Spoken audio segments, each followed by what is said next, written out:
हाँ? भाई देखो बात ऐसी है, आदमी को जीतना है तो वोट ज्यादा लेना होता है, तो पांडाल में वोट स्त्रियों के ज्यादा है। तो वोट की बात भी है, सपोर्ट की बात भी है, और साथ में सच्चाई भी है, दृष्टांत भी है। स्त्री की महानता तो ये है ही कि वो अपने परिवार को त्याग के आई है, पर पति गधाई है, मूर्ख ही है पूरा। वो कह रहा है कि मैं बिल्कुल तेरी बराबर रहना चाहता हूं, तूने जो जो किया वो मैं सब करूंगा।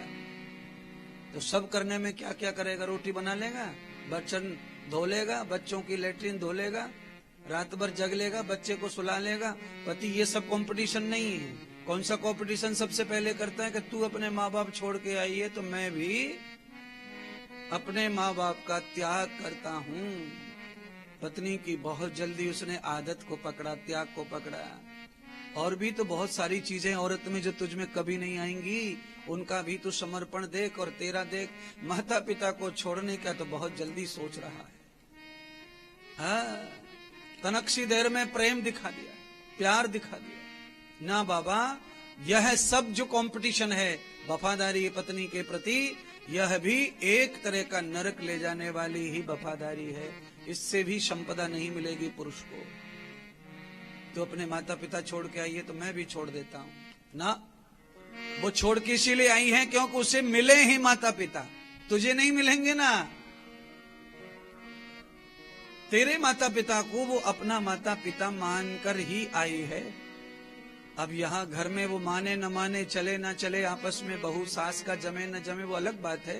पर स्थिति यही है कि वो माता पिता छोड़कर आई है। जन्म के धर्म के माता पिता हैं, इसीलिए जैसे कृष्ण छोड़ के आए जेल में जन्म के माता पिता को, पालनहारे नंद बाबा यशोदा, तो कुछ नहीं बिगड़ा, त्याग हो गया। पर तेरे पास कुछ नहीं है पुरुष, तेरे पास में तो वही माता पिता है। कोई करोड़ों में, लाखों में कोई एकाध होगा जो अपनी पत्नी के माता पिता को अपना माता पिता मानकर उनकी सेवा करता हो, स्वीकार करता हो। बहुत कम लोग होंगे इस तरह के। हालांकि रिस्पेक्ट देने में पत्नी के माता पिता को ज्यादा लाभ मिलता है। बेटा जो होता है ना, पत्नी का पति जो होता है, वो अपने सास ससुर को रिस्पेक्ट ज्यादा करता है बल्कि अपने माता पिता से। माता पिता को कम करता है, सास ससुर को ज्यादा करता है। पर उन्हें माता पिता मानकर रहना करना वो कठिन है करोड़ों लोगों में, एकाध कोई ऐसा होता है। पर बहू के लिए तो ये सरल है, उसके लिए तो ये जीवन जुड़ा हुआ है। तावते लक्षणम स्त्री। इसलिए ऐसा कंपटीशन, ऐसा देखी देखी नहीं करना। देखा देखी हमेशा ऐसी करनी चाहिए जो देखा देखी शास्त्र हो, अनुकूल हो। प्रतिकूल त्याग कर दिया पति ने, माता पिता को छोड़ दिया, माँ के पिता के साथ त्याग पत्नी के लिए कि तू छोड़ के आई है मेरे लिए तो मैंने तेरे लिए छोड़ दिया। ये अज्ञान तो है। ये समझाने के लिए दृष्टांत बनाया है हमने, ऐसा कहो आप। ये कोई किताब से ज्ञान नहीं लिया है, ये आपको समझाने के लिए दृष्टांत है कि देखा देखी करो, लकीर के फकीर बनो, पर लकीर को देख कर ही उस पर फकीर बनो। महाराज, मैडी नहीं बनना, भेड़ नहीं बनना। केवल मैडी के पीछे मैडी लकीर बना के नहीं चलती है। सब जानवर एक दूसरे के पीछे ही चलते हैं, पर सब सतर्क और सावधान होके चलते हैं।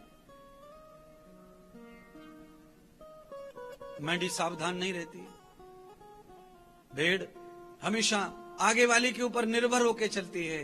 तो आज कथा में आपको सीखना है कि जो कायम हमेशा दूसरे के ऊपर निर्भर है वो कुआं में गिरेगा, वो बचने वाला नहीं है।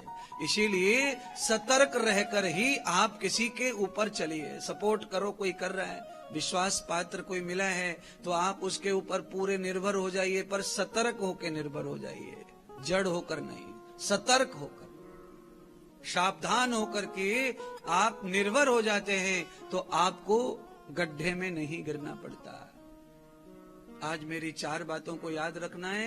कल मैं स्वर्ग ले गया था, आज मैं नरक जाने से रोकना चाहता हूं। 4 बात बता चुका हूं, अब कथा में आ जाए।